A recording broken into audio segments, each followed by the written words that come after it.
Oh my God, hi. Human people. This is amazing. How do you people feel about spiders? They're gross, right? I hate them. They're icky. But my girlfriend likes them. It's the only tension we have in our relationship. She will not let me kill them. I mean, it's not like she likes them. We're not going to go on a double date with a spider couple anytime soon. That would be awkward. But she let an orb weaver move in on her porch last summer, and she wouldn't let me kill it. Have you seen orb weavers? You know what those look like? They're like the size of my fist.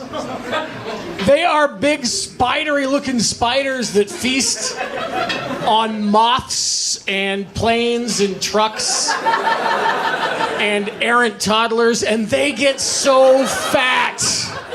They get so fat. And this thing had prime real estate. It was right under the light. It was, by the end of the summer, it was morbidly obese. It had diabetes. It was shooting insulin like twice a day. I would walk by it and I was like, hey, Orbson Wells. And it was like, rah, rah, rah. It was so frightening. It was wine drunk the entire time.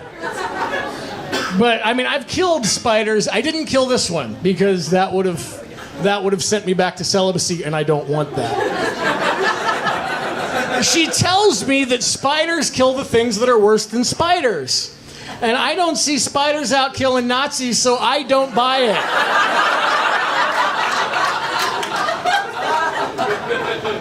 But I didn't kill this one. I've killed some in the past, though. When I was growing up, my mom and my sister, God, they both hated spiders. And I hated them too, but my dad was always at work, so I had to be the man of the house. And I had to be the de facto exterminator for anything scary. And so I would hear spider in the house, and boy, I would jump into action. I would grab some tissues, and I would find the spider, and I would grab it, and that's icky. And I would crush it, and that's even worse. And I'd throw it away. And the problem with that is once you've done that, you become the de facto exterminator, like I said, for anything scary. And my sister eventually shouted, "Clown in the house." And that's an adrenaline rush, right? I was like, oh, get the tissues and squish it. Do you know how many tissues it takes to squish a clown? And I'm not talking about no baby clown, guys. I'm talking about full-grown clown.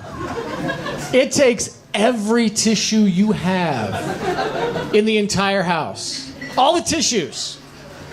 I mean, that's what I would tell my parents when they asked, where did all the tissues go?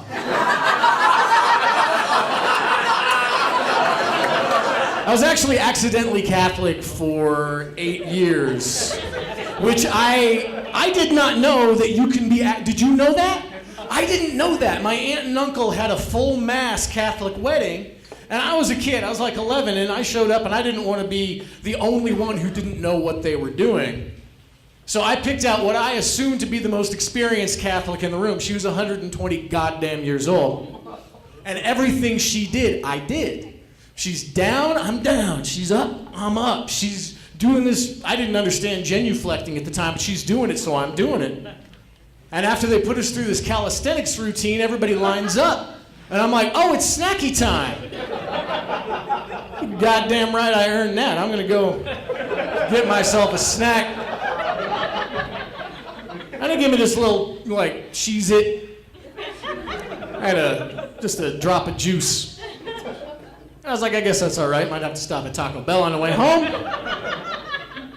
And then my aunt and uncle saw me after, and they're like, oh, well, we saw you getting communion. We didn't know you were Catholic. And I said, I'm not. And they said, you are now. Because what I didn't understand at the time was if you do that, you are literally putting Jesus in here. And that motherfucker don't get out. It's like the old wives' tale about eating gum. It stays in your system, apparently. Which is bullshit, because I eat gum all the time, and it takes a while, and it's not pleasant, but it comes out. I was married for about 12 years, and we had one child.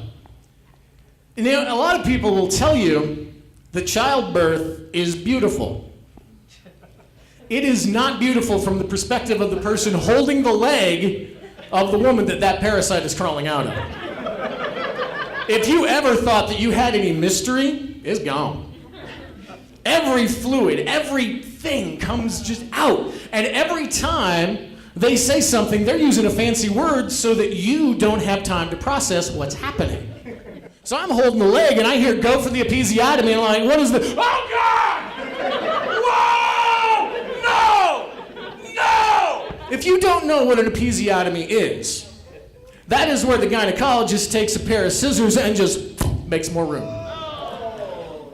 Very quickly. And I'm like, that's the only one I have access to! You have just fucked everything up for me! Oh, there's not enough witch hazel in the world for that. It's gonna be like tossing a Vienna sausage into the Grand Canyon now. You just, no.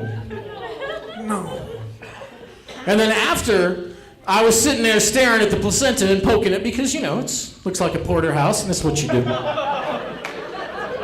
And my mom was standing next to me and she said, it's nice that they take it out for you now. I was like, what do you mean? And she said, well, when I had your sister, mine fell out 2 days later, and I thought I lost my liver.